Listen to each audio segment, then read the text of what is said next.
Number 8 की तरफ वो बोलता है कि what is impact over the human body if kidney suddenly and gradually lose the filtering ability. जाहिर सी बात है, मर जाएगा यार वो। तो अगर आप ये क्वेश्चंस भी के लेक्चर्स भी अगर आप देख लेते हैं, शॉर्ट सॉल्व आंसर के जो लेक्चर है ये भी देख लेते हो, तो मुझे उम्मीद है कि आप अपने बोर्ड्स में जब आप जाएंगे तो आप कुछ लिखने के काबिल होंगे। अगर आप मेरे बकाया लेक्चर्स नहीं देखते, मैं तो चाहता हूँ कि आप वो भी देखें। अगर वो नहीं देखते किसी सम रीजंस की वजह से अगर आप ये भी देखेंगे तो आपका काम हो जाए। अस्सलाम वालेकुम स्टूडेंट्स, आप सब लोगों को खुशामदीद मेरे चैनल बायोलॉजी मेरे साथ में। स्टूडेंट्स आप सब लोगों को खुशामदीद है। मेरा नाम मोहम्मद फ़ैज़ान अली कुरैशी है। तो आज हम हमारे सिंध टेक्स्ट बुक बोर्ड जाम शुरू की जो 12th क्लास की बायोलॉजी बुक है उसका हम जो क्वेश्चंस हैं एक्सरसाइज है वो सॉल्व करना स्टार्ट करते हैं। आपको पता है कि हम अपने चैनल के ऊपर हर एक चैप्टर के क्वेश्चंस भी अपलोड करते हैं, और आप सब लोगों से एक काइंड सी रिक्वेस्ट है कि अगर आप लोग चाहें तो इस मेरे लेक्चर्स को अपने दोस्तों के साथ भी शेयर कीजिए। लेकिन मैं चाहता हूँ कि आप इस वीडियो के आखिर तक बने रहिए, क्योंकि इनमें बहुत सारी पॉइंट्स हैं जो मैं आपको समझाना चाहता हूँ। अगर आप ये क्वेश्चंस भी के लेक्चर्स भी अगर आप देख लेते हैं, शॉर्ट सॉल्व आंसर के जो लेक्चर है ये भी देख लेते हो, तो मुझे उम्मीद है कि आप अपने बोर्ड्स में जब आप जाएंगे तो आप कुछ लिखने के काबिल होंगे। अगर आप मेरे बकाया लेक्चर्स नहीं देखते, मैं तो चाहता हूँ कि आप वो भी देखें। अगर वो नहीं देखते किसी रीजंस की वजह से अगर आप ये भी देखेंगे तो आपका काम हो जाएगा फॉर योर बोर्ड्स एग्जाम्स। तो आप ये मेरे नोट्स लेके ले सकते हैं। It's free for you guys, it's free for you guys. I will nothing charge for you for this. तो आप सब लोग इसका फ़ायदा उठाइए और अपने दोस्तों को भी शेयर कीजिए, ताकि आपको इन चीज़ों का फ़ायदा हो और मुझे, मेरे चैनल को भी आप ग्रो कर सकते हैं इससे, यानी कि इससे मुझे भी फ़ायदा होगा। तो हम स्टार्ट करते हैं हमारा पहला सवाल सॉल्व करना। बच्चों, पहला सवाल हमारे से आपके chapter homeostasis which is your first chapter, which is your guys first chapter. तो आपके लिए मैंने फर्स्ट चैप्टर का सॉल्व शॉर्ट आंसर के एक्सरसाइज सॉल्व करवाने जा रहा हूँ। इससे पहले मैं एमसीक्यूज भी अपलोड कर चुका हूँ, अगर आप वो भी देखना चाहें तो देख सकते हैं। ये कहता है कि why is physiological integration of internal body environment, यानी physiological integration of internal body environment for living organism important क्यों है। यानी कि जो physiological integration of internal body और environment is important for living organism. भाई इसलिए इंपॉर्टेंट है physiological integration, because is crucial to maintaining homeostasis, ताकि वो हमारी बॉडी के अंदर चेक एंड बैलेंस सिस्टम को कायम रखे। क्या करे बच्चों, चेक एंड बैलेंस सिस्टम से मुराद होती है आपका होम्योस्टेसिस, है ना।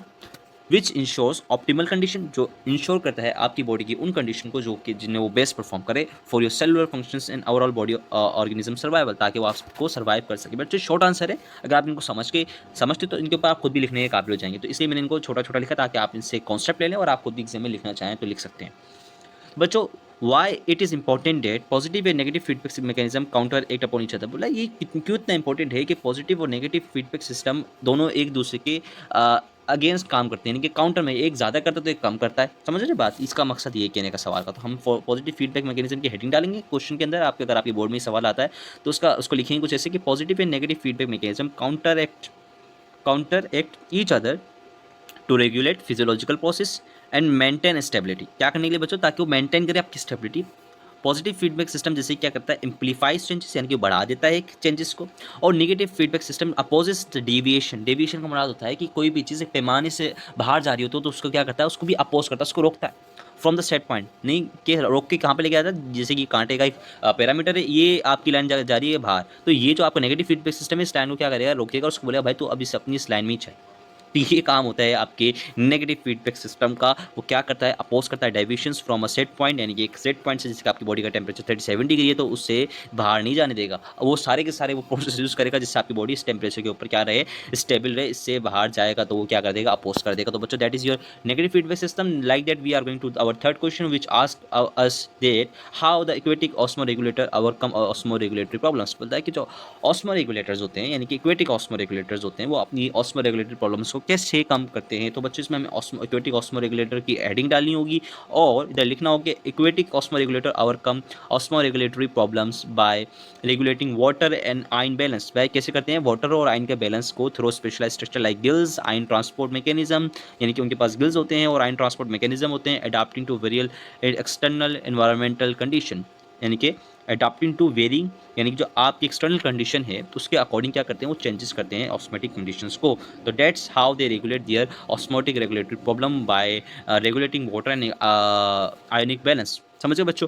तो इसी तरीके से अगर हम चलते हैं हमारे चौथे क्वेश्चन पे, यानी कि फोर्थ क्वेश्चन नंबर 4 पे, वो हमारे से पूछता है कि why animal excrete different types of excretive product. बोला कि एनिमल्स क्यों डिफरेंट टाइप के एक्सक्रीटिव प्रोडक्ट एक्सक्रीट करते हैं, क्यों करते हैं। सिंपल सी बात कर रहे हैं कि एक्सक्रीटिव प्रोडक्ट डिफरेंट ही क्यों एक्सक्रीट करते हैं। तो भाई यार ये उनसे जाके पूछो ना। सॉरी मैं बता देता हूँ आपसे। तो इसका जो सिंपल सा आंसर है वो ये है कि एक्सक्रीशन की आपने इसकी हेडिंग डालनी है कि एक्सक्रीशन ऑफ वेस्ट।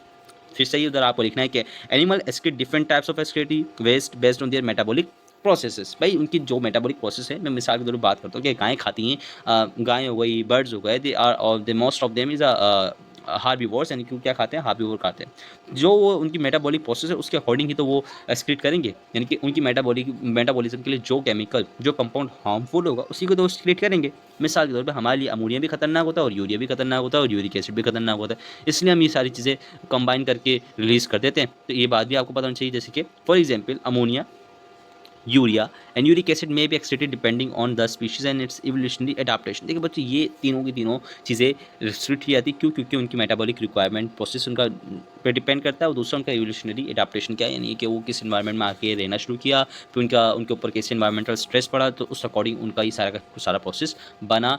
इसी वजह से वो डिफरेंट सारे के सारे organism different waste product release करते हैं। इसी तरीके से हमारे से जो पांचवा क्वेश्चन पूछता है वो बोलता है कि what is use of counter current mechanism in kidney. ये काउंटर करंट मैकेनिज्म से क्या मुराद है किडनी के अंदर? That counter current mechanism in the kidney enhance the efficiency of water and ions reabsorption by maintaining a concentration gradient, that is a concentration gradient which means a difference in the concentration of different solutes along nephrons, allowing for concentrated urine production. That is actually क्या होता है कि concentrated urine production allow करता है कि अगर आपकी body के अंदर क्या हो, काउंटर करंट मैकेनिज्म से मुराद ये होगा कि अगर आपकी बॉडी में आप ऐसी जगह पे रह रहे हैं जहाँ पर, जैसे कि स्टूडेंट्स अगर मैं बोलूँ कि आप चले जाते हैं डेजर्ट में, और आपको पता है कि डेजर्ट में गर्मी ज़्यादा होती है, तो उधर आपका जो स्वेटिंग है वो ज़्यादा होगी। क्या होगी बच्चों? स्वेटिंग ज़्यादा होगी। जब स्वेटिंग ज़्यादा होगी तो आपकी बॉडी क्या करेगी? वाटर को H2O को ज़्यादा क्या करेगी? लूज़ करेगी। क्या करेगी बच्चों? लूज़ करेगी। तो अब इधर जो काम है ना आपकी किडनी का है वो है वाटर को रीअब्सॉर्ब करना। किसको? वाटर को रीअब्सॉर्ब करना। तो बच्चों इस कंडीशन में आपको जो यूरिन आएगा ना, यानी कि भाई यूरिन तो आना है, क्योंकि आपकी बॉडी के अंदर कंसिस्टेंटली क्या हो रहा है, कंसिस्टेंटली वेस्ट प्रोडक्ट प्रोड्यूस हो रहा है। तो that waste product is literally is very important to remove, तो उसको निकालना बहुत ज़्यादा ज़रूरी है। तो वाटर तो किडनी क्या करती है, इस चीज़ को भी बैलेंस करती है। वो बोलती है कि यार ये निकालना तो है ज़रूरी है, तो क्या करती है वो वाटर की रिब्जॉर्प्शन इतनी ज़्यादा कर देती है जिसकी सूरत में आपका जो यूरिन है ना वो बहुत ज़्यादा कंसनट्रेटेड आता है। क्या आता है? कंसनट्रेटेड आता है। तो इस तरीके से काउंटर करंट मैकेनिज्म किडनी का चलता है। आपने देखा किस तरीके से आपका बॉडी का सारा हेमोस्टेसिस बैलेंस हो रहा है, तो समझे उसने आपकी जो मिकदार है यूरिन की वही कम कर दी। इस वजह से इधर जो बात आ रही है वो आ रही कंसनट्रेटेड यूरिन प्रोडक्शन। तो इस बात को भी आप समझेंगे किस तरीके से काउंटर मैकेनिज्म आपका बॉडी का रेगुलेट हो रहा है।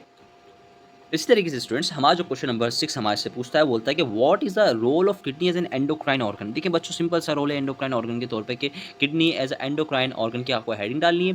हेडिंग डालने के बाद बच्चों आपको लिखना है the kidney function as endocrine organ by releasing hormones such as erythropoietin and renin which regulate blood cell production and blood pressure. Renin जो होता है बच्चों ये आपके हार्ट के ऊपर भी एक्ट करता है which ultimately regulate your blood pressure. तो बच्चों ये दो हार्मोन्स है which release by your kidney and that's why we can say that kidney actually work along your endocrine system. That's why we call them a endocrine organ. So now that we have another question number 7 which asks us that how kidney stones are formed. यानी कि बात कर रहा है कि जो आपकी kidney के अंदर पथरी होती है ना बच्चों कैसे बन जाती है। तो बता देता हूँ मैं आपको कैसे बन जाती है।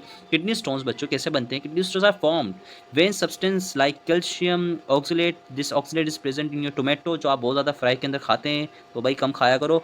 And phosphate this is actually found in much in your vegetables, leafy vegetables like पालक वगैरह। ज़्यादा खाने से होता है, वैसे नहीं होता, आप खा सकते हैं, कोई मसले की बात नहीं, मैं आपको मना नहीं कर रहा, खाएं दबा के खाएं, लेकिन मज़े से खाएं, बच के रहें। देखिए किडनी स्टोन्स क्या कब होते हैं? जब ये जो सब्सटेंस है तीनों oxalates, calcium and phosphate crystallise हो जाए, यानी कि आपस में ज्वाइंट हो जाए, ऐसे ज्वाइंट होकर टफ सी बॉल बना लेते हैं, ज्वाइंट हो जाते हैं, यूं गेंद बना लेते हैं। That gain is deposited in your kidney. तो इससे क्या होता है कि जब वो किडनी में डिपॉजिट हो जाती है, तो आपका यूरिन आ रहा है ना बन के आपकी किडनी में, वो क्या होता है बच्चों, वो आपकी यूरेटर्स में आ नहीं पाता। तो वो यूरेटर्स में नहीं आएगा तो वो रिटर्न ब्लड में शामिल होगा which is seriously harming your kidney and damaging your kidney. In fact you should face kidney failure if you did not treat this problem. Understand friends, इस बात को आपने समझना बहुत ज़्यादा ज़रूरी था आप सब लोगों के लिए। तो मैंने आपको बताया कि किस तरीके से किडनी स्टोन बन रहा है। आपके देखिए कितने सारे प्रोसेस के लिए बातें क्लियर हो रही हैं आपको सिर्फ इस लेक्चर सुनने से। आपको पूरा चैप्टर पढ़ने की जरूरत ही नहीं पड़ेगी अगर इस तरीके से मैं आपको पढ़ाता रहा तो। देखो मेरा ही नुकसान हो रहा है, देखो मैं कितने बेवकूफ़ी वाले काम कर रहा हूँ।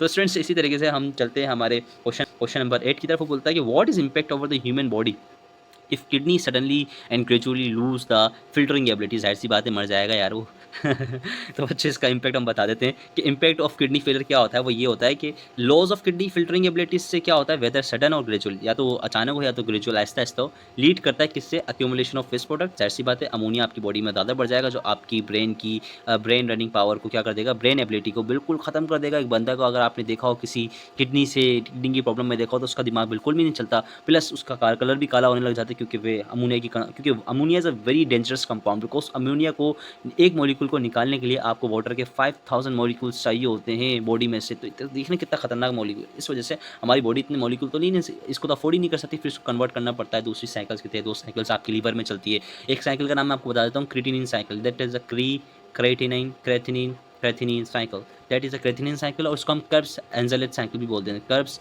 हेंजेलेथ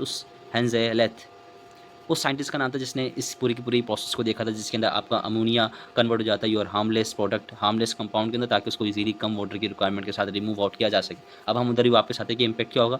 अब अक्यूमुलेशन ऑफ वेस्ट प्रोडक्ट हो जाएगी, इलेक्ट्रोलाइट इंबैलेंस हो जाएगी, इनके sodium, potassium, chloride, ion and bicarb ion बिल्कुल ही मिसमैच हो जाएंगे, जिसकी वजह से क्या होगा, resulting the serious health issues like a fluid retention, यानी कि आपकी बॉडी के अंदर फ्लूइड डिपॉजिट होना शुरू हो जाएगा, हाई ब्लड प्रेशर हो जाएगा, मेटाबॉलिक डिस्टर्बेंस, बहुत सारी चीज़ हो जाएगी। मैंने बोला है बंदा जिंदा नहीं बचेगा until we can not give kidney. आ रहा है इधर प्रोसेस की बात, उसी प्रोसेस की बात आ रही है जो आपको बचाएगा if your kidney suddenly loss, Allah ना करे किसी की हो। तो इधर कहते हैं कि what are the problems associated with kidney transplant. बोला कि जब हम किडनी ट्रांसप्लांट करते हैं, यानी कि एक शख्स से लेकर दूसरे शख्स को हम किडनी ट्रांसप्लांट करते हैं, देखो बच्चों 2 प्रॉब्लम आती है। क्या आती हैं वो बताता हूँ। That kidney transplant issues include rejection, यानी कि अब देखो रिजेक्शन हो जाती है। हमने एक ऑर्गन लिया और दूसरी बॉडी के अंदर हमने उसको डाल दिया, तो आपको पता है कि दूसरी बॉडी के पास क्या इम्यून सेल्स हैं। इम्यून सेल्स बड़े बड़े बदतमीज सेल्स होते हैं, इनको एक्सेप्ट नहीं करते, बोलते हैं निकलो यहाँ से। तो ये इम्यून सेल्स न्यू ऑर्गन जो न्यू बंदे के पास उसकी बॉडी में आया है, तो उसको बोलते हैं नहीं भाई हम नहीं आने देंगे, तू हमारा बंदा नहीं, मना करके भगा देते हैं। तो इस वजह से वो किडनी काम ही नहीं करती। और दूसरा क्या होता है, फ्रॉम और एंड कॉम्प्लिकेशन आ जाती है, यानी कॉम्प्लिकेशन से मुराद के साइड इफेक्ट्स फ्रॉम अम्यूनोसप्रेसिव ड्रग्स, यानी कि अब आपने किडनी तो लगा दी। देखिए जो किडनी ट्रांसप्लांट के माहिर डॉक्टर्स होते हैं क्या करते हैं, किडनी तो लगाते हैं, उसके साथ साथ उन्हें पता होता है कि इसकी बॉडी को इम्यून रिस्पॉन्स आएगा किडनी के अगेंस्ट, तो वो अम्यूनोसप्रेसिव ड्रग्स भी देना शुरू कर देते हैं। जब बच्चों अम्यूनोसप्रेसिव ड्रग्स देना शुरू करते हैं और फिर वो बंदा उसको भी नहीं झेल पाता। जब अम्यूनोसप्रेसिव ड्रग्स से मुराद होती है ऐसी ड्रग्स जो इम्यून सिस्टम को सप्रेस कर दे, यानी कि ऐसे एक्शन बनने नहीं देते जो किडनी को रिजेक्ट कर दे। तो इसके नतीजे में क्या करते हैं डॉक्टर, अब उसके नतीजे में बच्चों होता है कि उससे भी साइड इफेक्ट्स आ जाते हैं, जिसकी वजह से भी किडनी में प्रॉब्लम आ जाती है। फिर वो जो नई किडनी बंदे से लेके लगाते हैं वो भी फिर फेल हो जाती है unfortunately. And the challenge of finding suitable donor is very difficult. तो इसलिए हम जो किडनी के लिए जो एक डोनर चाहिए होता है बहुत ज़्यादा मुश्किल हो जाता है ढूंढने के लिए, इसलिए हम कोशिश करते हैं कि जो किडनी डोनर हो बंदे की फैमिली से पाया जाए। सही है।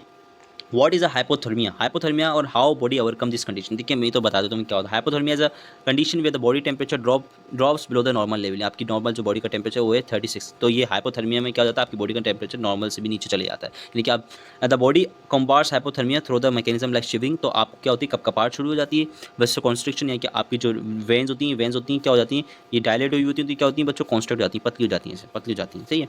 And increase the metabolism to generate heat, और आपकी मेटाबॉलिज्म की स्पीड तेज हो जाती है ताकि वो क्या करे, बच्चे हीट जनरेट करे। External warming method are also use to treat, like हम अपने हाथ को रब करते हैं, ऐसे अभी सर्दियाँ चल रही हैं इसी वजह से मैं आपको कह रहा हूँ कि हम अपने हाथ भी रब करते हैं। तो that's all are the tactics which our body use to overcome hypothermia. So बच्चों this is and our today's lecture is very fantastic. अगर आपको पसंद आया तो लाइक कर लो और अपने दोस्तों के साथ भी शेयर कर लो, ताकि मेरे चैनल को यार ग्रो हो जाए, आपका भी भला हो और आने वाले लोगों का भी भला हो, उनको जल्दी कुछ ना कुछ नया मिल जाएगा पढ़ने के लिए। तो यार आप भी पढ़ते रहो अगर दिल करता है तो मेरी तरह, और मैं पढ़ाता रहूँगा आप सब लोगों को। तो मिलते हैं हमारे अगले लेक्चर में, तब तक के लिए अल्लाह हाफिज़।